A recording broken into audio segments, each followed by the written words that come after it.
வணக்கம் நிஜங்களின் நிழல் நேயர்களே. இந்த உலகத்துல பிறக்கிற எல்லா உயிர்களுக்கும் ஏதோ ஒரு கடமை இருக்குன்னு சொல்லுவாங்க. ஆனா ஒரு பெண்ணோட வாழ்க்கையோட முழுமையே தாய்மைதான்னு இந்த சமூகம் ஒரு விதியை எழுதி வச்சிருக்கு. கல்யாணமாகி சில வருடங்கள் கடந்தாலே சுற்றமும் நட்பும் கேட்கிற முதல் கேள்வி, என்ன விசேஷம் ஏதும் இல்லையா அப்படிங்கிறது தான். அந்த ஒரு கேள்விக்கு பின்னாடி ஒரு தம்பதியர் படுற வேதனையும் சிந்துற கண்ணீரும் அவங்கள கேட்கிறவங்களுக்கு புரியறதே இல்லை. அப்படி குழந்தை பாக்கியம் இல்லாம சமூகத்தோட சுடு சொற்களுக்கு நடுவுல தவிச்ச ஆகாஷ், மீரா தம்பதியரோட நெஞ்ச உழுக்கிற கதை தான் இது. நிஜங்களின் நிழலில் இன்னைக்கு நாம பார்க்க போறது நிழல் தேடும் நிஜங்கள். கதை ஒரு நெருங்கிய சொந்தக்காரரின் வளைகாப்பு விழாவில் தொடங்குகிறது. மீராவும் ஆகாஷும் மகிழ்ச்சியோடு அங்கு செல்கிறார்கள். ஆனால் ஊழி வயிறை குள்ள சில வயதான பெண்களும் உறவினர்களும் மீராவை ஒரு தீண்டத்தகாதவள் போல நடத்துகிறார்கள். கல்யாணமாகி 5 வருஷம் ஆகுது, இன்னும் ஒரு விசேஷமும் இல்லை. இவ கையால எப்படி மடிப்பிச்சு வாங்கிறது என்று ஒரு பெண் குசுகுசுப்பது மீராவின் காதில் விழுகிறது. விழா முடிந்து வீடு திரும்பும் வழியில் மீரா உடைந்து அழுகிறாள். ஆகாஷ் அவளை தேற்றுகிறான். எனக்கு நீ மட்டும் போதும் மீரா, மத்தவங்க பேச்சை நினைச்சு வருத்தப்படாதே என்று ஆறுதல் கூறுகிறான். ஆனால் மீராவின் மனக்காயம் ஆறுவதில்லை.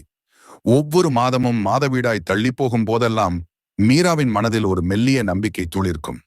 பிரெக்னன்சி கிட்டில் அந்த ஒற்றை சிவப்பு கோட்டை பார்க்கும் போதெல்லாம் அவளது உலகம் இருண்டு போகும். அவர்கள் பல மருத்துவர்களை பார்க்கிறார்கள், பல கோவில்களுக்கு சென்று நேர்த்தி கடன் செலுத்துகிறார்கள். மாத்திரைகள், ஊசிகள், சிகிச்சைகள் என உடல் ரீதியாகவும் பண ரீதியாகவும் அவர்கள் சோர்ந்து போகிறார்கள். அண்டை வீட்டாரின் கேள்விகளுக்கு பயந்தே மீரா மாலை நேரங்களில் வீட்டை விட்டு வெளியே வருவதை தவிர்க்கிறாள். பௌர்ணமி நிலவை பார்க்கும்போது கூட எனக்கு மட்டும் ஏன் இந்த தனிமை என்று ஏங்குகிறாள். ஒரு நாள் ஆகாஷின் பெற்றோர், வம்சம் வளர வேண்டாமா, நீ ஏன் மீராவை விவாகரத்து செய்துவிட்டு வேறொரு கல்யாணம் செய்து கொள்ளக்கூடாது என்று ஆகாஷிடம் வற்புறுத்துகிறார்கள். இதை மறைந்திருந்து கேட்கும் மீரா ஆகாஷின் வாழ்க்கைக்காக அவனை விட்டு பிரிந்து விடலாம் என்று முடிவெடுக்கிறாள். ஆனால் ஆகாஷ் தன் பெற்றோரிடம் மிக தீர்க்கமாக கூறுகிறான். குழந்தை இல்லைங்கிறதுக்காக மீராவை விட்டுக் கொடுக்க நான் ஒன்னும் கல்நெஞ்சக்காரன் இல்லை. அவ எனக்கு மனைவியா மட்டும் இல்லை, என் குழந்தையாவும் அவளை நான் பார்த்துப்பேன். குழந்தைங்கிறது உடலால் பிறப்பது மட்டுமல்ல, அன்பால் வளர்ப்பது. அப்போதுதான் அவர்கள் வீட்டின் அருகே வசிக்கும் ஒரு ஏழை குடும்பத்தின் குழந்தை தந்தை இல்லாமல் தாய் நோய்வாய்ப்பட்டு தவிப்பது அவர்களுக்கு தெரிய வருகிறது.